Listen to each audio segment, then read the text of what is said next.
அசால்ட்டா தூக்குற அப்பாவுடைய கால் ஒரு நாள் வெறும் சர்க்கரை நோயினால சீல் வடிஞ்சு வலுவிழந்து நடக்க கூட முடியாம படுத்த படுக்கையா அந்த அப்பா இருக்கிறத பார்க்கும்போது எப்படி இருக்கும்?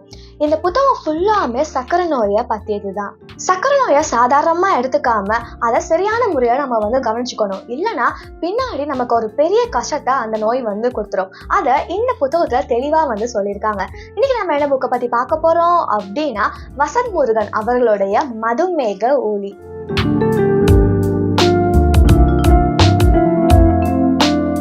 இந்த புக்கோட டைட்டில் மதுமேக ஊழி. அது என்ன மதுமேக ஊழி? பேர்காரணத்தை பார்க்கலாமா? சுகர் நம்ம சர்க்கரை நோய், இல்லைன்னா தமிழ்ல நீரிழிவு நோய் அப்படின்னு சொல்லுவோம் இல்லையா? ஆனா அந்த நோய்க்கு சரியான பேர் பாத்தீங்கன்னா மதுமேக நோய் அப்படின்னு சொல்றாங்க. மதுமேக நோய்னு ஏன் பேர் வந்துச்சு அப்படிங்கிறதையும் இந்த புத்தோட எண்ணுரையில தெளிவா விளக்கி இருக்காங்க. ஊழி அப்படின்னா டைம், காலத்தை குறிக்குது. நான் முன்னவே சொன்ன மாதிரி இந்த புக்கு முழுக்க முழுக்க சர்க்கரை நோய் பத்தினா இல்லையா? ஸோ மதுமேக ஊழிங்கிற டைட்டில் இந்த புக்கு பர்ஃபெக்டா சூட் ஆகுது. இப்போ மதுமேக நோய் ரொம்பவே காமனா போச்சு. வீட்டுக்கு ஒரு ஆளுக்கு இருக்கிற மாதிரிதான் இப்போ இருக்கு இல்லையா? இந்த புக்கை பத்தி நான் கேள்விப்பட்டோன்னு நான் நினைச்சேன், எப்படி அவருக்கு ஐடியா இருக்கும்? ஏன்னா ஒரு சுகர் சர்க்கரை நோயை வச்சு ஒரு புக் நாவலே எழுதலாம் அப்படின்னு அவருக்கு எப்படி தோணி இருக்கும் அப்படின்னு நான் நினைச்சேன்.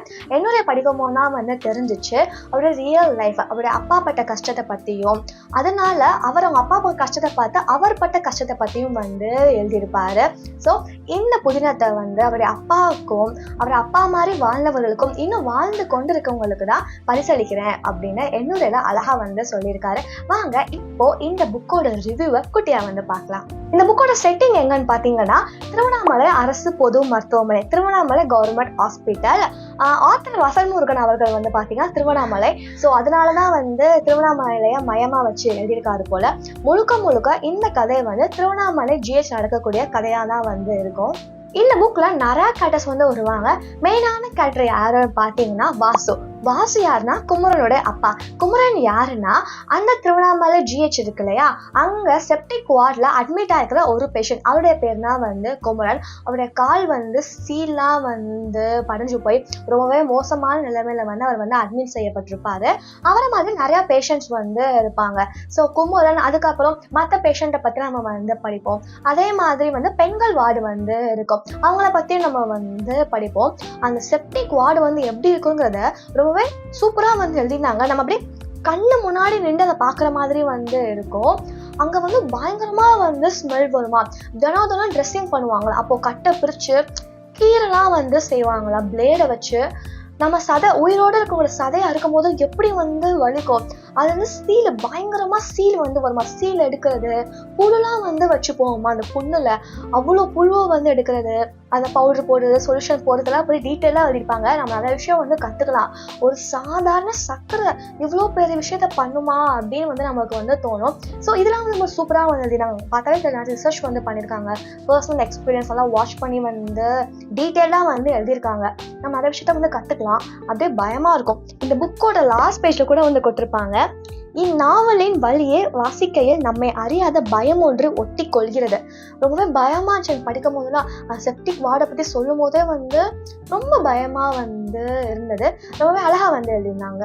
வாசு சின்ன வயசா இருக்கும் போது குமரன் ஒரு சூப்பர் ஹீரோவா அவருடைய கண்ணுக்கு தெரிவாங்க. நம்ம எல்லாருக்குமே நம்முடைய அப்பா தான் சூப்பர் ஹீரோ இல்லையா? அதே மாதிரி வாசு சின்ன வயசா இருக்கும் போது குமரன் அவனுடைய அப்பா 100 கிலோ நெல் மூட்டையை அசால்ட்டா தூக்கிட்டு போவாராம். ஆனா அந்த அப்பாவோட கால்ல இப்போ அப்படி சீல் வடிது, நடக்க கூட முடியல, படுத்த படிக்கையா இருக்காரு. அதை பார்க்கும்போது வாசுக்கு எப்படி இருக்கும்? ஸோ மோஸ்ட்லி இந்த புக்ல நம்ம வாசோட பெர்ஸ்பெக்டிவ்ல நிறைய படிக்க ஆரம்பிப்போம். வாசு ஒவ்வொரு நாளும் பயந்துட்டே இருப்பான். இன்னைக்கு சரியாயிருமா, நாளைக்கு சரியாயிருமா அப்படின்னு ஒவ்வொரு நாளும் துடிச்சுட்டே இருப்பான். டெய்லி ட்ரெஸ்ஸிங் பண்ணுவாங்களே, அப்பதான் பிரிக்கும் போது புண்ணு ஆறிச்சா அப்படின்னு செக் பண்ணிட்டே இருப்பான். ஐயோ அவங்கள மாதிரி நம்ம அப்பாக்கும் கால் எடுத்துருவாங்களோ அப்படின்னு ரொம்பவே பயந்துட்டே இருப்பான். ஸோ ஸ்டார்டிங்ல இருந்து எண்டு வரைக்கும் குமரன் அந்த வாசு பத்தினா நம்ம அதிகமா படிப்போம். அவருக்கு கால் சரியாயிடுச்சா, அவருடைய புண்ணு என்ன ஸ்டேஜ் இருக்கு, நமக்கே ஆர்வம் வரும். கட்டை பிரிக்கும் போது ஓகே புண்ணு எப்படி இருக்கு, அடுத்து என்னது கால் எடுத்துருவாங்களா, இல்லைன்னா ஏதாச்சும் பண்ணலாமா அப்படின்னு சொல்லிட்டு நமக்கே கொஞ்சம் ஆர்வம் அதிகமா வரும். இது மட்டும் இல்லாம மற்ற பேஷண்ட்ஸை பத்தியும் நம்ம படிக்கிற மாதிரி இருக்கும்.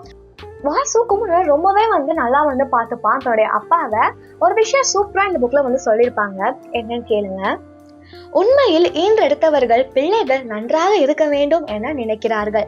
ஆனால் பிள்ளைகள் வாழ்க்கையின் முக்கிய கட்டத்தில் இருக்கும் போது ஈன்றவர்கள் தங்களை சரியாக பார்த்து கொள்ளாததால் அவர்களின் வளர்ச்சிக்கு பெற்றோர்களை பெரும் தடையாகி போகும் காலம் உருவாவதை பெரும் விந்தையாக பார்த்தான். ஆமாங்கல்ல, எல்லா பேரண்ட்ஸுமே அவங்களுடைய பசங்க நல்லா இருக்கணும் அப்படின்னு வந்து நினைப்பாங்க. ஆனா அவங்கள பத்தி அவங்க பெருசா கேர் பண்ணிக்கவே வந்து மாட்டாங்க. இதனால அவங்க பசங்க முக்கியமான ஸ்டேஜ் லைஃப்ல இருக்கும்போது அவங்களுக்கு முடியாம போகும். அப்போ வந்து ரொம்பவே ஸ்ட்ரெக் ஆகிடுவாங்க. என்ன பண்றது அப்படின்னு தெரியாது, அம்மா அப்பாவுக்கு உடம்பு சரியில்லைனா அப்படின்னு சொல்லிட்டு. ஸோ எல்லா பேரண்ட்ஸுமே ஃபர்ஸ்ட் அவங்க வந்து டேக் கேர் பண்ணிக்கணும். அது மட்டும் இல்லாம பசங்க நம்மளும் நம்ம அம்மா அப்பாவை வந்து அப்பப்போ வந்து செக் பண்ணணும். அவங்க கரெக்டா வந்து மாத்திரை போடுறாங்களா, என்ன மாத்திரை போடுறாங்க அப்படின்னு சொல்லிட்டு நம்ம ஃபாலோ பண்ணியே வந்து ஆகணும். புக்ல ஒரு இடத்துல வந்து ஒருத்தவங்க வந்து கேட்பாங்க, அவங்க வந்து அவங்க பேரண்ட்ஸ் என்ன டேப்லெட் போடுறாங்க அப்படின்னு சொல்லிட்டு. ஆக்சுவலி எனக்கே வந்து தெரியாது எங்க அப்பா அம்மா என்ன டேப்லெட் போடுறாங்க அப்படின்னு சொல்லிட்டு. ஆனா வந்து எங்க அம்மா சுகர் வந்து கிடையாது, ஆனா அவங்க ஏதோ டேப்லெட் வந்து போடுவாங்க. நான் வந்து இந்த புக்கு படிச்சக்க போறேன்னா திரும்பி போயிட்டு என்ன டேப்லெட் போடுறீங்க, எவ்வளோ போடுறீங்க அப்படின்னு சொல்லிட்டு நான் வந்து கேட்டேன். என்ன புதுசாக கேட்குறது அப்படின்னு அவங்களே வந்து கேட்டாங்க. இல்லை நான் தெரிஞ்சுக்கணும் அப்படின்னு சொல்லிட்டு. ஸோ உங்கள் பேரண்ட்ஸ்க்கு வந்து என்ன டேப்லெட் போடுறாங்க, எவ்வளோ போடுறாங்க அப்படின்னு சொல்லிட்டு நீங்கள் கண்டிப்பாக வந்து தெரிஞ்சுக்கணும். ஆனால் அவங்க கரெக்டாக போடுறாங்களா, அவங்க ஹெல்த் எப்படி இருக்குது அப்படின்னு ஃபாலோ பண்ணிகிட்டே வந்துடுங்க. அசால்ட்டாக விட்டுட்டோம் அப்படின்னா ஒரு டைம் அது வந்து ஒரு பெரிய பிரச்சனையாக வந்து ஆகிடும். வருமோன்னு காப்போம்னு சொல்லுவோம் இல்லையா. ஸோ அது மாதிரி கண்டிப்பாக வந்து பேரண்ட்ஸும் டேக் கேர் பண்ணிக்கணும், நம்மளும் நம்ம பேரண்ட்ஸை வந்து டேக் கேர் பண்ணிக்கணும். அதை இந்த புக் மூலமாக வந்து நீங்கள் வந்து தெரிஞ்சுக்கலாம். ஸோ இந்த புக்கும் அதை தான் வந்து வலியுறுத்துது. வீட்டில் ஒருத்தவங்களுக்கு உடம்பு சரியில்லை அப்படின்னா அது அவங்களுக்கு மட்டும் கஷ்டம் கிடையாது, அவங்களுடைய உறவினர்களுக்கும் அது வந்து ரொம்பவே கஷ்டமாக தான் வந்து இருக்கும். ஒன்று, அவங்கள ரொம்பவே நல்லா வந்து பார்த்துக்கணும். ரெண்டாவது, அவங்க படுற கஷ்டத்தை பார்க்குறதே ரொம்ப பெரிய வந்து கஷ்டமாக வந்து இருக்கும். இந்த புக்கில் வந்து வாசு ரொம்பவே நல்லா அவருடைய அப்பா குமரனை வந்து பார்த்துப்பான். அதே மாதிரி இந்த புக்கில் இன்னொரு கேரக்டர் வந்து வருவாங்க, பெண்கள் வாழ இருக்கக்கூடிய ஒரு பொண்ணு. அவங்களாம் அவங்க ஹஸ்பண்டை ரொம்பவே வந்து நல்லா வந்து பார்த்துப்பாங்க. அதெல்லாம் படிக்கும் போதுனா உறவோட ஃபீலிங் வேல்யூவே வந்து நமக்கு வந்து தெரிய வரும். அந்த மாதிரி உறவு கிடைக்க நிஜமாக வந்து பிளஸ்ட் அப்படின்னா வந்து சொல்ல முடியும். சரி, இவங்களுக்குலாம் வந்து உறவுன்னு சொல்லிக்க யாரோ ஒருத்தவங்க வந்து இருக்காங்க. ஆனால் யாருமே இல்லை அப்படின்னா அவங்க என்ன பண்ணுவாங்க? இந்த புக்கில் ஒரு கேரக்டர் வருவாங்க, சுடலை அப்படின்னு சொல்லிட்டு. இவங்களும் குமரோடைய அப்பா இருந்த அதே செப்டிக் வார்டில் தான் வந்து இருப்பாங்க. யாரோ ஒருத்தவங்க வந்து அவங்க ஆம்புலன்ஸ்ல ஏற்றி வந்து அனுப்பிச்சு வந்து வச்சிருப்பாங்க. சுடலைக்கு வீட்டுலாம் வந்து கிடையாது, ரோட்ல இருக்கக்கூடிய ஆள்னா யாரோ ஒருத்தவங்க வந்து அனுப்பிச்சு வச்சிருப்பாங்க. அந்த சுடலைக்கு யாருமே வந்து இருக்க மாட்டாங்க. அட்டெண்டர் இல்லாம எப்படி வந்து ட்ரீட்மெண்ட் வந்து பண்ணுவாங்க? ஏன்னா அவங்களோட யூரின் பேக்கே வந்து யாராச்சும் எடுத்துட்டு போயினா வந்து பாத்ரூம்ல வந்து போட்டுட்டு மாத்திட்டு வந்து வரணும். அட்டெண்டர் இல்லாம எப்படி வந்து அவங்களுக்கு சீலை பத்தி சொல்ல முடியும், சரியா டே ட்ரெஸ்ஸிங் பண்ண முடியும்? டெய்லி சொல்லிட்டே இருப்பாங்க, அட்டெண்டர் வந்து வர சொல்லுங்க அப்படின்னு சொல்லிட்டு. அப்ப ரொம்பவே வந்து கஷ்டமா இருந்துச்சு. நமக்கு உடம்பு சரியில்லை அப்படின்னா நம்ம பார்த்துக்க யாரோ ஒருத்தவங்க வந்து இருக்காங்கல்ல, ஆனா யாருமே அந்த ஒருத்தவங்களுக்கு உடம்பு சரியில்லை அப்படின்னா அவங்க என்ன பண்ணுவாங்க? அதெல்லாம் வந்து யோசிக்க வந்து வச்சுச்சு. ரொம்பவே வந்து கஷ்டமா தான் வந்து இருந்தது அதை படிக்கும் போது.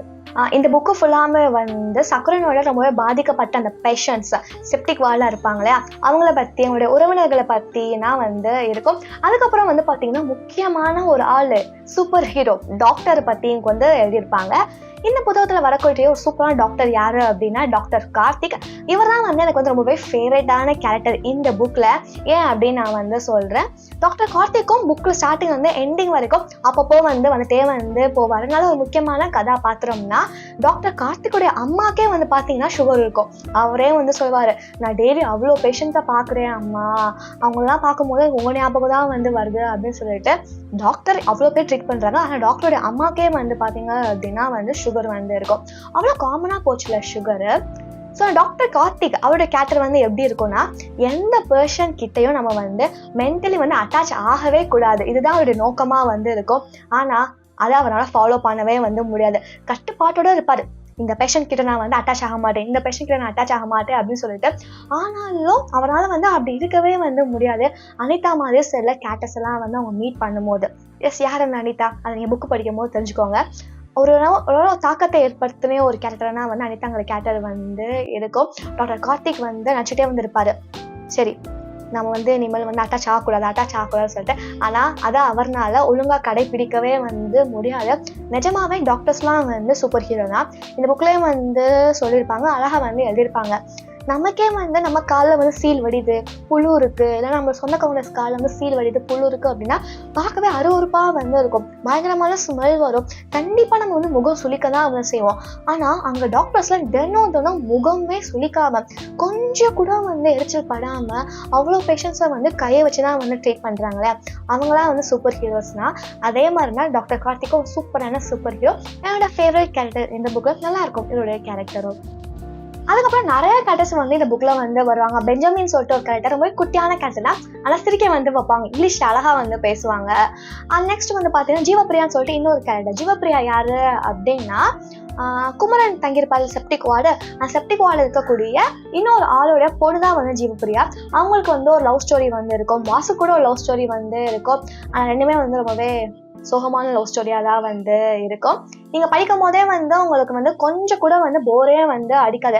என்னடா இது ஃபுல்லாக சுகரை பற்றியா, போர் அடிக்குமா, ட்ரையாக வந்து இருக்குமா, அப்படிலாம் வந்து கடையே வந்து கிடையாது, பயங்கர இன்ட்ரெஸ்டிங்காக வந்து போகும். மொத்தம் வந்து இந்த புக்கில் வந்து பார்த்தீங்கன்னா 172 பக்கங்கள், 172 பேஜஸ் தான் வந்து இருக்கு. ஒரு இடத்துல வந்து கூட வந்து உங்களுக்கு வந்து சலிப்பாகவே வந்து இருக்காது, ரொம்பவே வந்து நல்லா வந்து ரைட்டிங்ஸ் வந்து இருந்தது இந்த புத்தகத்தில். கண்டிப்பாக வந்து நீங்கள் படிச்சு பார்த்துட்டு எப்படி இருந்துச்சுன்னு சொல்லுங்கள். இப்போ ஆத்தரை பற்றி வந்து பார்க்கலாமா? இது வசந்த் முருகன் அவருடைய 2வது புத்தகம். ஃபர்ஸ்ட் வந்து சைக்கிள் மூர்த்திங்கிற ஒரு சிறுகதை தொகுப்பு வந்து எழுதியிருக்காரு 2022. இது அவருடைய செகண்ட் புக். சொல்ல போனால் இதுதான் அவருடைய ஃபர்ஸ்ட் நாவல் மதுமேக ஊழி. இப்போ தமிழ் ஃபிலிம் இண்டஸ்ட்ரியில் அசிஸ்டன்ட் ரைட்டராக வந்து இருக்காரு, இளம் எழுத்தாளர். அவருடைய மெயில் ஐடி அண்ட் இன்ஸ்டாகிராம் டிஸ்கிரிப்ஷனில் வந்து நான் வந்து கொடுக்குறேன், மறக்காம செக் பண்ணி பாருங்க. இந்த புக் படிச்சு முடிச்ச உடனே ஈஸியாக உங்களால் இந்த புக்கில் வந்து வெளியே வந்து வர முடியாது, ரொம்ப ஒரு மாதிரி வந்து இருக்கும். அதான் நம்ம வந்து பெஸ்ட் புக் அப்படின்னு வந்து சொல்லுவோம் இல்லையா. எனக்கே வந்து ரொம்ப வருஷமா வந்து ஆசை சுகர் கட் பண்ணணும் அப்படின்னு சொல்லிட்டு, ஆனால் வந்து முடியவே வந்து முடியல. எனக்கு வந்து பயங்கரமாக சுகர் கிரேவிங்ஸ் வந்து இருக்கும். டெய்லி நான் வந்து சாக்லேட் சாப்பிடுவேன் தெரியுமா, அவ்வளோ வந்து நான் வந்து சாப்பிடுவேன். ஆனால் இந்த புக்கு படிச்சுட்டு இருக்கும் போதே வந்து நான் வந்து கண்ட்ரோல் பண்ண வந்து ஆரம்பித்தேன். வாசுவே வந்து ஒரு இடத்துல வந்து பண்ணுவான், ஃபஸ்ட் டைம் வந்து சர்க்கரையே போடாமல் டீ வந்து குடிப்பான், அதனால் குடிக்கவே வந்து முடியாது. அப்போது டீ கடை அண்ணா சொல்லுவாங்க, தம்பி ஃபஸ்ட்டு பாதி சர்க்கரை போட்டு குடிச்சு பழகுங்க அப்படின்னு சொல்லிட்டு. ஸோ உங்களால் உடனே வந்து ஸ்டாப் பண்ண முடியாது, ஆனால் நீங்கள் கொஞ்சமாக உங்களால் வந்து கண்ட்ரோல் பண்ண முடியும் இல்லையா. ஸோ கண்டிப்பாக கண்ட்ரோலாக வந்து இருங்க. உங்களுடைய பேரண்ட்ஸ் யாருக்காச்சும் இந்த மாதிரி இருக்குது அப்படின்னா அவங்களே வந்து கொஞ்சம் நல்லா வந்து பார்த்துக்கோங்க. சுகர் மட்டும் கிடையாது, வேறு எந்த ஒரு நோயாக வந்து இருந்தாலுமே நம்ம வந்து கண்ட்ரோலாக இருக்கணும், அதுதான் வந்து ரொம்பவே முக்கியம். ஏன்னா இந்த புத்தகத்தில் ஜீவப்பிரியோட அப்பா இருக்கார் இல்லையா, அவராக இருக்கட்டும், அப்புறம் இன்னொரு ஒரு பெண்கள் வார்டில் வந்து இருப்பாங்க இல்லையா, அவங்களும் சரி, அவங்க கண்ட்ரோலாக வந்து இருக்க மாட்டாங்க, நல்லா வந்து சாப்பிடுவாங்க, அதனால வந்து அவங்க சரியாகாமல் இன்னும் கொஞ்சம் பெருசாகி போயிட்டே வந்து இருக்கும். ஸோ கண்ட்ரோலாக வந்து இருங்க, நல்லா வந்து மெடிசன்ஸ்லாம் வந்து ஃபாலோ வந்து பண்ணுங்க, ஓகேவா. கண்டிப்பாக இந்த புக்கை படிச்சு பார்த்துட்டு எப்படி இருந்துச்சு அப்படின்னு கீழே கமெண்ட்டில் சொல்லுங்கள். ஒரு பெஸ்ட் ஆப்ஷன் இந்த புக்காக வந்து இருக்கும், கண்டிப்பாக வந்து பெஸ்ட் ரீடு தான் இந்த புக்கு. நான் வந்து ஆத்தர் பற்றின டீட்டெயில்ஸ் அண்ட் புக்கை பற்றின டீட்டெயில்ஸ் வந்து கீழே டிஸ்கிரிப்ஷனில் வந்து கொடுக்குறேன், செக் பண்ணி பாருங்கள். இதே மாதிரி ஒரு சூப்பரான புக்கோட நெக்ஸ்ட் வீடியோவில் வந்து பார்க்கலாம்.